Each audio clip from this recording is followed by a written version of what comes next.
Welcome to Samba Samba. Enjoy the video. You begin by building a master sheet that will track everything.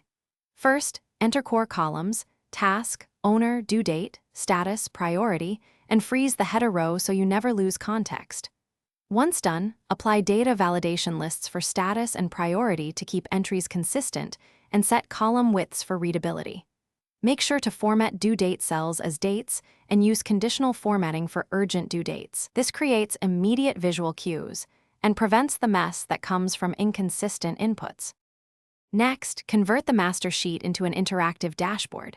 You'll add filtered views for stakeholders so each person sees only relevant rows. That avoids accidental edits. Then build pivot tables for summaries and use filter or query to populate project-specific tabs automatically. Implement XLOOKUP or VLOOKUP to pull owner info. Use named ranges to simplify formulas. Also set conditional formatting to highlight overdue tasks and custom sorts for priority. These choices speed decisions and reduce manual updates. Finally, lock down and share the sheet correctly.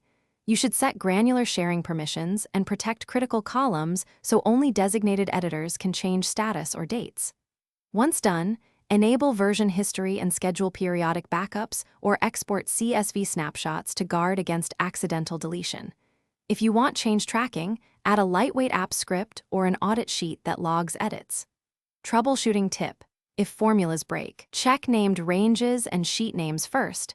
Broken references are the most common culprit and are quick to fix. Thanks for watching. Consider subscribing if we helped you.